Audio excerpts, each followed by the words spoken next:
இந்த நிகழ்வின் சிறப்பு பேச்சாளர்.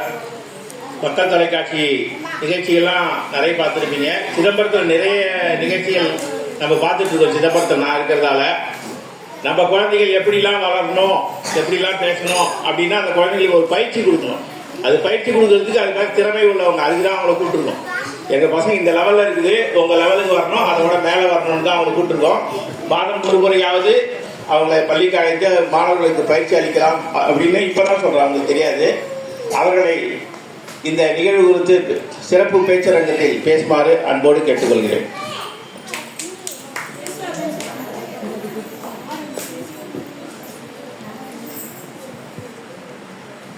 அகர முதல் எழுத்தெல்லாம்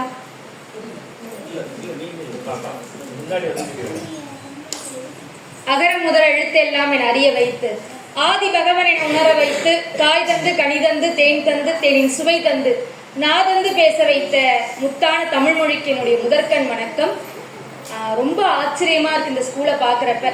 ஏன்னா தமிழ்ல ஒரு பழமொழி சொல்லுவாங்க, உருவத்தை பார்த்து எதையும் எடை போடக்கூடாதுன்ட்டு. நல்ல திறமையான மாணவர்களை வளர்க்கக்கூடிய பள்ளி அப்படின்னா அது சொக்கன் தொலை பள்ளி தான். அதுக்கே ஒரு காலமா கரகட்டு. ஒரு பையன் திருக்குறள் சொன்னானே, 40 திருக்குறள் சொன்னேன், கண்ணெல்லாம் கலங்கிடுச்சு. அப்படியே சரசர சரசர சரன்னு ஒப்பிக்கிறான். அப்ப 28 மாணவர்கள் இருந்தாலும் 28 மாணவர்களையும் முத்து போல உருவாக்கிட்டு இருக்காங்க.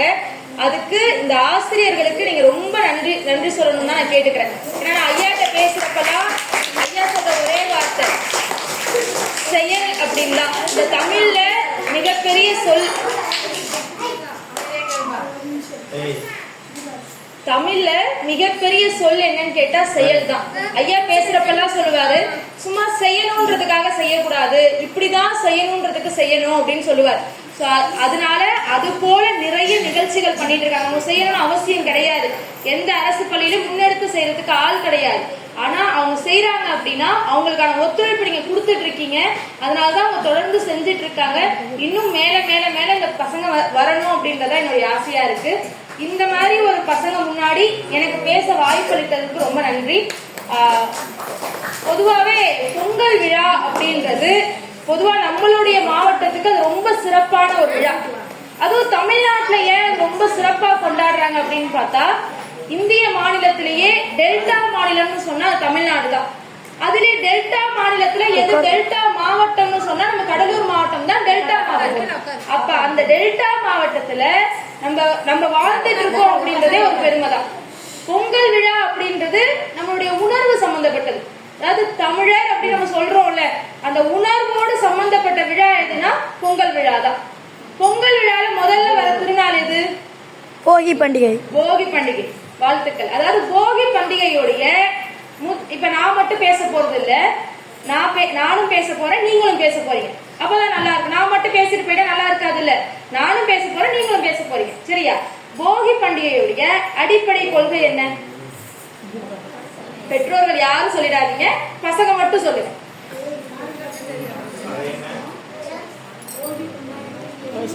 சொல்லுங்க, நிறைய பேர் சொல்றீங்க, சொல்லுங்க. பழையன பொருட்கள். பழையன பொருட்கள். பொருட்கள் என்ன பண்ணுவோம்? எரிப்போம். அப்ப என்னது? பழையன கழிதலும் புதியன புகுதலும். அது வந்து பொருட்கள்னு ஆயிடுச்சு. ஆனா அது கிடையாது. நம்மளுடைய பழைய எண்ணம் இருக்குல்ல, அதாவது பழைய எண்ணத்தை போக்கிட்டு புதிய சிந்தனையை நமக்குள்ள கொண்டு வரும். அதுதான் உண்மையான விஷயம். நம்ம எல்லாம் என்ன பண்றோம்? பொருளை போயிட்டு எரிக்கிறோம். அது கிடையாது. இப்ப சுற்றுச்சூழல் பத்தி ஆடினாங்க. என்ன ஒரு விஷயம், அந்த மாசுபடுத்த கூடாது அப்படின்னா, ஆனா அந்த ஒரு நாள்ல பாத்தீங்கன்னா 75% காற்று மாசுபாடு ஆகுது. அதான் நம்ம பண்ணிட்டு இருக்கோம். இப்ப எதை புதுசா கொண்டு வரோம்? மாசுபாடு தான் புதுசா கொண்டு. அது கிடையாது போகியோடைய குறிக்கோள். பழைய எண்ணங்களை கழித்து புதிய எண்ணங்களை கொண்டு வரும். இப்ப நாங்க என்ன மேம் பண்ணணும் அப்படின்னு கேட்டா, நல்லா படிக்கணும், நான் வாழ்க்கையில நல்லா வரணும் அப்படின்ற ஒரு புதிய சிந்தனையை உங்க மனசுக்குள்ள கொண்டு வரும். இதுதான் போகியோடைய அடிப்படை கொள்கை. அடுத்த நாள் என்ன? போகிக்கு அடுத்த நாள் என்ன? தைப்பொங்கல். தைப்பொங்கல். தைப்பொங்கல் அப்படின்றது விவசாய குடிப்பெருமக்களை அங்கீகரிக்கக்கூடிய ஒரு விழா. உலகத்திலேயே சிறந்த தொழில் எதுன்னு கேட்டா விவசாயம் தான். சுழன்றும் ஏற்பின்னது உலகம், அதனால் உழன்றும் உழவே தரை. இந்த உலகம் சுத்துது அப்படின்னா அது யாரால? விவசாயினாலதான். இன்னும் அழகா சொல்லணும்னா, உழவன் ஓடல அப்படின்னா உலகம் சுற்றாது. அதுதான் உண்மை. அப்ப இந்த உலகம் சுற்றுவதற்கு உறுதுணையாக இருக்கக்கூடிய விவசாய குடிப்பெருமக்களை மரியாதை செய்வதற்கான ஒரு திருநாள் அப்படின்னா அந்த பொங்கல் திருநாள் தான். நீங்க பொங்கல் திருநாள்ல பொங்கல் வைப்பீங்க, எல்லாமே செய்வீங்க, சூரியனை கும்பிடுவோம், எல்லாமே செய்வோம். இனி வரும் பொங்கல் திருநாள்ல இப்படி கும்பிட்டு பாருங்களேன். இப்படி கும்பிட்டு பாருங்க. எப்படி இந்த பயிரை விளைவிச்ச விவசாயி நல்லா இருக்கணும் ஒரு தடவை கும்பிட்டு பாருங்க. அந்த விவசாயிக்கு கிடைக்கக்கூடிய செல்வத்தை தாண்டி உங்களுக்கு அதிகபட்ச செல்வம் கிடைக்கும் அப்படின்றதா உண்மை. நம்ம பிறருக்கு வேண்டும் பொழுது நமக்கு தானா வந்து சேரும் அப்படின்றதா உண்மை. அடுத்த நாள் என்ன விழா? மாட்டு பொங்கல். உலகத்திலேயே 5 அறிவு உயிருக்கு விழா வைத்தவன் தமிழன் மட்டும்தான். ஆமா தானே? எந்த உலகத்திலேயாச்சு 5 அறிவு உயிரை மதிக்கிறாங்களா? கிடையாது. ஏன் மதிக்கணும்? இந்த கிராமத்துல நிறைய பேர் வீட்டுல மாடு இருக்கும். மாடு என்ன தரும்? பால் தரும். அந்த பால் தான் அந்த குடியில இருக்கக்கூடிய மக்களுக்கு பணத்தை கொடுக்குது. அப்ப அந்த உயிரினங்களை அவங்க தெய்வமா மதிக்கிறாங்க. உழவுக்கு எது உறுதுணையா இருக்கு? மாடுதான் உறுதுணையா இருக்கு. அப்ப அந்த மாட்டை மதிக்கணும். இந்த மாடுன்னு சொல்றப்பே நமக்குள்ள ஒரு வீரம் வந்துடும். ஆமா தானே? மாட்டு பொங்கல் அன்னைக்கு என்ன நடக்கும்? ஜல்லிக்கட்டு நடக்கும். அந்த ஜல்லிக்கட்டை பாக்குறப்ப நம்மளுடைய உடம்புலாம் சிலிர்க்கும். அப்படிப்பட்ட அந்த விழாவுல 5 அறிவு உயிரையும் மதிக்கணும்னு சொல்லி கொடுத்தது நம்மளுடைய தமிழர் பண்பாடு. எப்படிப்பட்ட ஒரு பண்பாட்டுல நம்ம வாழ்ந்துட்டு இருக்கோம்னு பாருங்க. அடுத்த நாள் என்ன விழா? காணும் பொங்கல். காணும் பொங்கல்னா கரிநாள். கரிநாள் அப்படின்றது இப்பெல்லாம் வந்து படிப்புக்காக நீங்கெல்லாம் நிறைய பிள்ளைகள் எல்லாம் 12வது முடிச்சு காலேஜுக்குலாம் அனுப்புவீங்க. அந்த காலேஜுக்குலாம் போற அந்த பிள்ளைங்களே நம்மளுடைய வீட்டுக்கு என்னவா மாறிடுறாங்க? விருந்தினர்களா மாறிடுறாங்க. ஒரு வாரம் லீவு கிடைச்சாதான் அந்த பிள்ளை வீட்டுக்கே வர முடியும். அதை தாண்டி சொந்தக்காரங்க எப்ப சந்திக்க முடியும் அப்படின்னா இந்த கரிநாள்ல அதாவது காணும் பொங்கல் அப்படின்றது உறவினர்களை காணுகின்ற பொங்கல். பிரிந்த உறவினர்கள்லாம் நம்ம பார்க்கக்கூடிய பொங்கல் தான் அந்த காணும் பொங்கல். எதற்கு பார்க்கணும்? இப்பெல்லாம் சொந்தக்காரங்களே வேண்டான்றோம், ஆனா வேணும். ஏன் சொந்தம் வேணும்? நம்மளோட பிள்ளைகளுக்கு நாளைக்கு ஏதாச்சும் ஒண்ணுனா உனக்கு இத்தனை பேர் இருக்காங்கடான்னு காட்டுறதுக்காக அந்த சொந்தம் வேணும். அதுக்காக தான் காணும் பொங்கலை கொண்டாடும். இப்ப இத்தனை தமிழர் பண்பாடை பத்தி நம்ம பேசணும்ல. இப்ப நம்ம வந்து சொக்கன்கொல்லைன்ற ஒரு கிராமத்துல வாழ்ந்துட்டு இருக்கோம்ல. யாராச்சும் கிராமத்துல வாழ்றோம்னு கவலைப்பட்டிருக்கீங்களா? இல்ல. ஏன் கவலைப்பட்டது இல்லைன்னா, கிராமம் அப்படின்றது ஒரு ஆரோக்கியமான வாழ்க்கையுடைய இருப்பிடம். ஒரு புது கவிஞன் எழுதுறான், கடவுள் கொடுத்த சொர்க்கத்தின் கொடை. கொடைனா என்ன? நம்ம வெயிலுக்குலாம் எடுத்துட்டு போவோம்ல, அதே மாதிரி கடவுள் கொடுத்த சொர்க்கத்தோடைய கொடை எது? கிராமம். அந்த குடைக்குள்ள சந்தோஷம் தான் இருக்கும். செயற்கையால் உருவாக்கப்பட்ட நகரத்துக்குள் நோவுதான் இருக்கும். நோவுனா நோயின் அர்த்தம். செயற்கையா உருவாக்கப்பட்ட அந்த நகரத்துல என்ன இருக்குன்னா வெறும் நோய் தான் இருக்கும். உண்மைதானே? 10 ரூபாய் சம்பாதிச்சாலும் நிம்மதியா இருக்கக்கூடிய வாழ்க்கை கிராமத்து வாழ்க்கை. இப்ப நம்ம சிதம்பரத்துல இருந்து இந்த சொக்கங்கொல்லைக்கு வரணும்னு வச்சுக்கோங்களேன். எப்படி இருக்கு அப்படின்னா, சிதம்பரம் அப்படின்றது ஒரு பிளாக் அண்ட் ஒயிட் டிவின்னு வச்சுக்கோங்க. பிளாக் அண்ட் ஒயிட் படம் பார்த்திருக்கீங்கல்ல? அப்ப அந்த மாதிரி பிளாக் அண்ட் ஒயிட் படம் அந்த சொக்கன்குளை கிராமத்தெல்லாம் கடந்து வரப்ப எப்படி இருக்குன்னா பச்சை பசேன்னு இருக்கு. பாத்தீங்களா? அது கலர் டிவி மாதிரி. அப்ப எப்படி இருக்கு? கண்களுக்கு குளிர்ச்சியாக மட்டுமல்ல, வாழ்க்கைக்கும் குளிர்ச்சியாக இருக்கக்கூடிய இடம் எதுன்னு கேட்டா கிராமம் தான். இந்தியாவுடைய முதுகெலும்பு இல்ல, உலகத்தோடைய முதுகெலும்பே எதுன்னு கேட்டா கிராமம் தான். எதுக்காக முதுகெலும்புன்னு சொல்லணும்? நான் முன்னாடி சொன்ன மாதிரிதான், உழவன் இல்லைன்னா உலகமே ஓடாது. இல்ல, எந்த பொருளை வேணாலும் இன்னைக்கு ஈஸியா உற்பத்தி பண்ணிடலாம். உண்மைதானே? எல்லாத்தையுமே உற்பத்தி பண்ண முடியும், அனைத்து பொருட்களையும் உற்பத்தி பண்ண முடியுது. ஆனா விளைகின்ற பொருட்களை மட்டும் யாராலும் உற்பத்தி பண்ண முடியல. காரணம், அது மண்ணிலிருந்து விளைந்து வரக்கூடியவை. அதனால்தான் கிராமத்தை முதுகெலும்புன்னு சொல்றாங்க. இந்தியாவுடைய முதுகெலும்புன்னு சொல்றதுக்கு காரணம் என்ன? விளைகின்ற பொருட்களை விளைவிக்கக்கூடிய இடம் கிராமம். அதனாலதான் அந்த இடத்தை இந்தியாவுடைய முதுகெலும்புன்னு சொல்றோம். நீங்க எல்லாம் ரொம்ப பெருமைப்பட்டுக்கலாம், நான் சொக்கன்கொல்லை கிராமத்துல வாழ்றேன், நான் கிராமத்துல இருக்கேன் அப்படின்றதே பெருமை. இப்பெல்லாம் நிறைய மக்கள் கிராமத்துல வாழ்றதே கிடையாது. காரணம், இங்க வசதி இல்லைன்னு சொல்றாங்க. அங்க வசதி இருக்கு, ஆனா அதற்கு தகுந்தாற்போல் அத்தனை நோய்களும் அங்க இருக்கு அப்படின்றதுதான் உண்மை. இன்னும் சொல்லணும் அப்படின்னா, கிராமத்துல செய்வாங்க. செய்வாங்கன்னா என்ன அர்த்தம்? அத்தனை பொருட்களும் நீங்க செய்வீங்க. மாவு அரைப்பீங்க, உங்களுக்கு மிளகாத்தூள் வேணா நீங்க அரைப்பீங்க. ஆனா நகரத்துல மாவையும் வாங்குவோம், மிளகாத்தூளையும் வாங்குவோம். இதுதான் வித்தியாசம் நகரத்துக்கும் கிராமத்துக்கும். செஞ்சு சாப்பிடுற உணவுல எப்பவுமே என்ன இருக்கும்? நல்ல ஆரோக்கியம் இருக்கும். அதாவது கிராமம் அப்படின்றது ஆரோக்கியமான வாழ்க்கை, மகிழ்ச்சியான வாழ்க்கை. இன்னும் சொல்லணும் அப்படின்னா இயற்கை விவசாயி ஐயா வந்திருந்தாங்க, பார்த்திருப்பீங்க நீங்க. செந்தாமரை கண்ணன் அப்படின்னு சொல்றாங்க, ஒரு இதை கூட ஒட்டி இருக்காங்க. நம்மளுக்கு எத்தனை அரிசி வகைகள் தெரியும்? என்னென்ன அரிசி வகை தெரியும் உங்களுக்கு? பச்சரிசி, உளுங்கல் அரிசி, இன்னொரு பேர் இருக்கு ரேசன் அரிசி.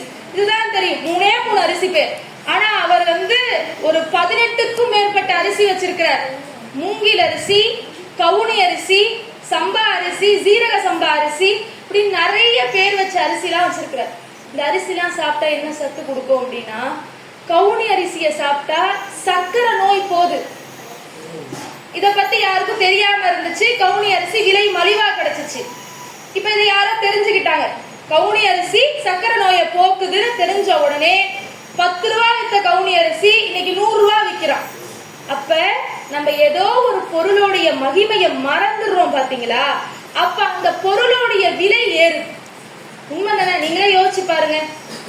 பழைய சோறு நம்ம வீட்டுல எல்லாம் எளிதா கிடைக்கக்கூடிய ஒரு பொருள், ஆமா தானே? ஆனா அதே பழைய சோறு நகரத்துக்கு வாங்க, சிதம்பரத்துக்கு வாங்க, ஒரு ஹோட்டலுக்கு போங்க, 110 ரூபா, 120 ரூபா பழைய சோறு.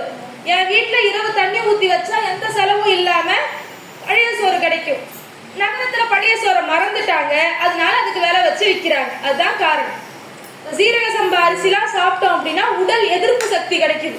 சொல்லிட்டு போனாங்களே மருத்துவர்கள்லாம் நோய் எதிர்ப்பு சக்தி வேணும்னு சொன்னாங்கல்ல. இந்த கால பிள்ளைகளுக்கு நோய் எதிர்ப்பு சக்தி வேணும். இங்க இருந்து போறப்ப எதையாச்சும் ஒண்ணு எடுத்துட்டு போகணும். நம்ம ஏதோ ஒரு நிகழ்ச்சிக்கு வரோம் அப்படின்னா, நிறைய பேர் பேசுறாங்க அப்படின்னா எதையோ ஒண்ணு எடுத்துட்டு போகணும். நீங்க எல்லாரும் ஒரே ஒரு விஷயத்த செய்யுங்க.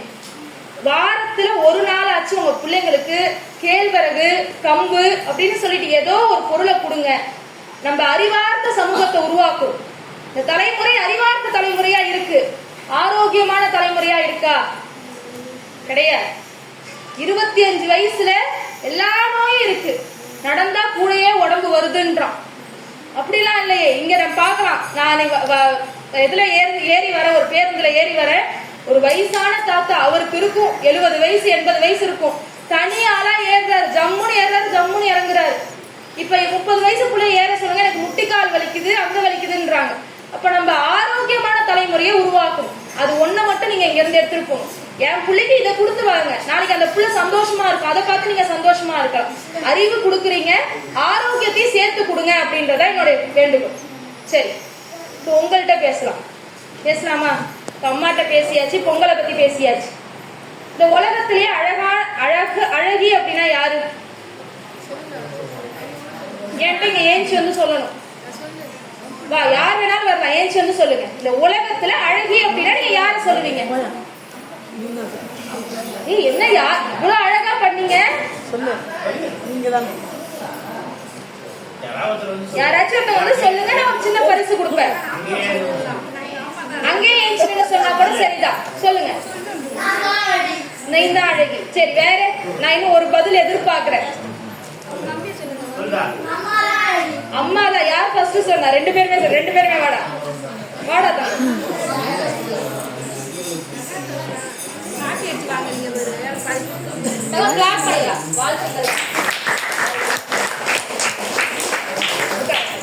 அதாவது இந்த உலகத்திலேயே யார் அழகின்னு கேட்டா அம்மா அப்பா தான் அழகு.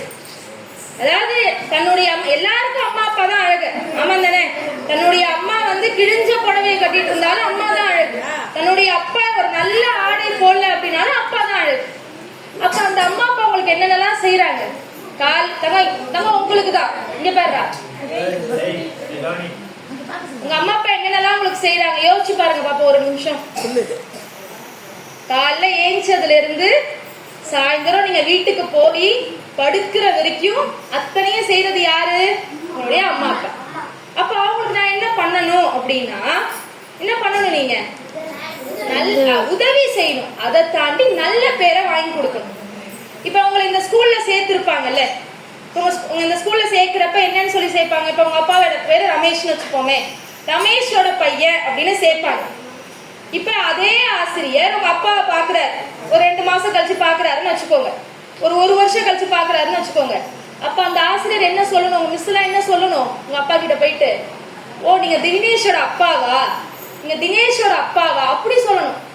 எப்படி சொல்லணும், தினேஷோட அப்பாவா, அதாவது கெட்ட பேரோட சொல்லக்கூடாது. எப்படி சொல்லணும், தினேஷோட அப்பாவா. அந்த திருக்குறள் சொன்னானே, அவங்களோட அப்பாவா நீங்க, ஒரு பொண்ணு பேசிச்சு அவங்களோட அப்பாவா நீங்க, அப்படி சொல்லணும். அதனால்தான் வள்ளுவர் சொல்றாரு, என்ன சொல்றாரு, ஈன்ற பொழுதில் பெரிதுவக்கும் தன் மகனை. நீங்க உங்க அப்பா, இங்க பாருங்க, உங்க அம்மா அப்பாக்கு காசு எல்லாம் சம்பாரிச்சு கொடுக்க வேண்டாம். நீங்க இங்க வந்து பேசுறீங்க செய்றீங்க பாத்தீங்களா, உங்க அம்மா அப்பா அவ்வளோ சந்தோஷம் அடைஞ்சிருப்பாங்க. அப்ப நீங்க நல்ல பிள்ளைங்களா இருக்கும். அப்ப நீங்க அப்பாக்கு என்ன சொல்லணும், அப்பாக்கு என்ன செய்யணும், இவன் தந்தை, இவன் தந்தைனா என்ன, என்னுடைய அப்பா இவரு, இவருடைய அப்பா இவரு அப்படின்ற ஒரு நல்ல பேரை நீங்க வாங்கி கொடுக்கலாம்ல. சரி, இப்ப உங்களுக்கு எல்லாம் வந்து குறிக்கோள் தெரியுமா, குறிக்கோள்னா என்ன, எய்ம், எய்ம் தெரியுமா, எய்ம்னா என்ன, லட்சியம். நான் இதுவா ஆகணும், நான் அதுவா ஆகணும், ஒரு லட்சியம் இருக்கும்ல. சரி, யாராச்சும் ஒருத்தங்க ஏஞ்சி உங்களோட லட்சியம் வாடா சொல்லுங்க, உங்களோட லட்சியம் என்ன, டீச்சர் ஆகும், சார் ஆகுமா, வாழ்த்துக்கள்ரா. காரணம் என்னன்னு பாத்தீங்களா, காரணம் என்னன்னு பாத்தீங்கன்னா, அவன் ஏன் டீச்சர் ஆகணும்னு சொல்லியிருக்காங்க, அவங்க டீச்சர்ஸ் தான் வந்து அவங்களுக்கு இன்ஸ்பிரேஷனா இருந்திருக்காங்க. ஆமா தானே, அவங்க டீச்சர் இவ்வளவுலாம் பண்றப்பதான் அதை பார்த்து அந்த பிள்ளை நானும் டீச்சர் ஆகணும்னு விரும்பி இருக்கு.